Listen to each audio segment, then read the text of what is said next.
Hello everyone, welcome back to my channel. मैं प्रीति शर्मा स्वागत करती हूँ आपके अपनी चैनल हरी गाना दीवानी में। तो फ्रेंड्स, हरी कृष्णा, कैसे हो आप? आई होप आप सब अच्छे होंगे। मैं भी बिल्कुल ठीक हूँ। हिंदू धर्म में अमावस्या तिथि का विशेष महत्व होता है। अमावस्या तिथि पर गंगा स्नान, दान, पूजा पाठ और तप का विशेष महत्व होता है। माघ के महीने में पड़ने वाली अमावस्या का विशेष महत्व होता है, जिसे माघ अमावस्या या मौनी अमावस्या के नाम से जाना जाता है। पंचांग के अनुसार इस वर्ष माघ मास की कृष्ण पक्ष की मौनी अमावस्या 29 जनवरी 2025 को पड़ रही है। मौनी अमावस्या पर मौन रहते हैं और गंगा स्नान या यमुना स्नान सहित अन्य पवित्र नदियों में स्नान करने का विधान है। धार्मिक मान्यताओं के अनुसार इस अमावस्या तिथि पर मौन रहते हुए स्नान, दान, जप और शुभ आचरण करने से लोगों को मनवांचित फलों की प्राप्ति होती है। इस दिन कई सारे धार्मिक अनुष्ठान किए जाते हैं, जिसे करने से आपको शुभ फलों की प्राप्ति होती है। अमावस्या तिथि के दिन चंद्रमा दिखाई नहीं देता है और जिसका क्षय और उदय नहीं होता है, उसे अमावस्या कहते हैं। स्कंद पुराण के वर्णन में आता है कि अमावस्या तिथि पर गंगा नदी में स्नान करना बेहद शुभ माना जाता है। इस दिन भगवान शिव की पूजा करना का भी विधान है। इस दिन विधि पूर्वक पूजा करने से आपके जो पूर्वज हैं वो प्रसन्न होते हैं। उनका श्राद्ध क्रम और तर्पण करने की विधि भी अमावस्या तिथि के दिन की जाती है, जिससे आपके पूर्वजों को मुक्ति मिलती है और उनके आशीर्वाद मिलते हैं। इसलिए परम पावनी अमावस्या तिथि इस बार बेहद ही शुभ है, क्योंकि इस बार कुंभ का आयोजन भी हो रहा है। धार्मिक मान्यताओं के अनुसार मौनी अमावस्या पर संगम समेत सभी पवित्र नदियों में जल में भगवान विष्णु का वास होता है। इस बार तीर्थराज प्रयागराज में 144 साल बाद बहुत ही शुभ संयोग में महाकुंभ चल रहा है। मौनी अमावस्या पर संगम में स्नान और सूर्य देव को जल अर्पित करने से अश्वमेध यज्ञ के बराबर का फल मिलता है।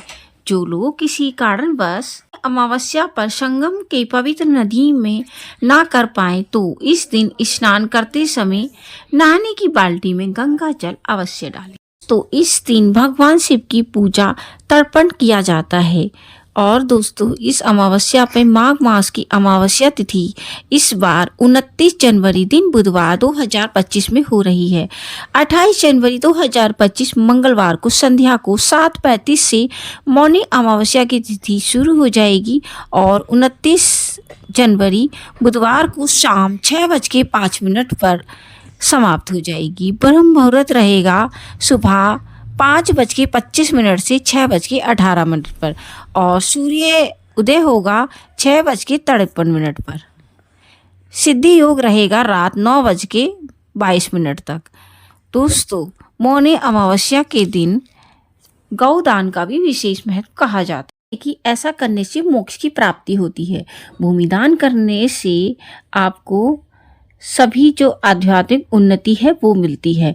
काले तिलों का दान करने से बाधाओं से मुक्ति मिलती है। स्वर्ण दान करने से रोग और कर्ज से मुक्ति मिलती है।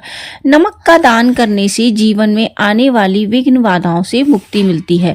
चांदी का दान करने से संतान की प्राप्ति होती है और दोस्तों उनकी उन्नति भी मिलती है उनको। घी का दान करने से आपको घर में खुशहाली आती है, प्रसन्नता आती है। अमावस्या के दिन पवित्र नदी में स्नान के साथ साथ भगवान शिव और श्री हरि नारायण की श्रद्धा पूर्वक पूजा करनी चाहिए। दोस्तों, इससे आपको अक्षय फलों की प्राप्ति होती है। इस दिन पितरों का तर्पण भी किया जाता है। तो दोस्तों, आप पितरों का तर्पण कर सकते हैं। जल ले सकते हैं, जल में काले तिल डालिए और दक्षिण दिशा की तरफ आपको इस तरह से जल चढ़ाना है कि वो अंगूठों से होते हुए जाए। ओम सर्व पितरो भी नमः, इस तरह का जाप आप कर सकते हैं। और दोस्तों, अग्नि आप जलाइएगा, उसमें 5 आहुति गौरी गणेश की नाम की डालिए और 11 आहुति आप सर्व पितरो भी नमः से आप आहुति दे सकते हैं। कहते हैं कि पितरों को जो भोजन है वो अग्नि के द्वारा दिया जाए तो पितरों तक पहुंच जाता है। कहते हैं कि अमावस्या तिथि पर जो होता है में अन्न और जल की कमी हो जाती है। इसलिए वहाँ के जो राजा हैं अयरम्या उनको ये आदेश देते हैं कि आप अपने परिवारजनों से मिल सकते हैं। इसलिए आज के दिन आपको पितरों के लिए जरूर तर्पण करना चाहिए और ये सब जो कार्य हैं आपको मौन रहकर करने हैं। कंबल, तिल, गुड़, गर्म कपड़े आपको दान करने हैं। पवित्र नदी में स्नान करना है। तांबे के लोटे में आपको जल चढ़ाना है। दोस्तों, पीपल की आपको पूजा करनी है। कहते हैं कि उसमें त्रिदेव का वास होता है और कई लोग इस दिन व्रत भी रखते हैं, तो फलाहार आप कर सकते हैं। व्रत में महाकुंभ का मेला भी चल रहा है, इसलिए शाही स्नान इस दिन हो रहा है। प्रयागराज में त्रिवेणी में आप स्नान करेंगे तो बहुत ही शुभ होता है। लेकिन नहीं कर सकते हैं तो आप घर में भी बाल्टी में गंगा जल डालकर स्नान कर सकते हैं दोस्तों। लेकिन ये जो भी जितनी देर भी आप स्नान करोगे, पूजा करोगे, मौन रहकर करिएगा, बहुत ही शुभ हो। काले तिल डालकर आपको सर्व पितरों नमः का जाप करना है या ओम तस्मै सुधा का जाप करना है। दक्षिण दिशा की तरफ ये तर्पण करना है। इस दिन ब्राह्मण को भोजन कराना चाहिए। किसी भी ब्राह्मण को आप भोजन करा सकते हैं, दक्षिणा के साथ विदा करिएगा। इसके अलावा मौनी अमावस्या पर गाय, कुत्ते, चींटी और कौवे को भी कुछ ना कुछ खिलाना चाहिए। इससे जो आपके पितृगण हैं वो प्रसन्न होते हैं। तो दोस्तों, मैंने आपको दोनों ही तरीके बता दिए हैं। जो भी तरीका आपको इजी लगे वो आप करिएगा। आई होप कि आपको ये वीडियो बेहद पसंद आया होगा। यदि वीडियो पसंद आया तो वीडियो को लाइक शेयर करिएगा। चैनल पर नए हैं तो चैनल को सब्सक्राइब करना बिल्कुल ना भूलें। दोस्तों, मैं मिलती हूँ न्यू वीडियो में न्यू टॉपिक के साथ। तब तक के लिए हरे कृष्णा।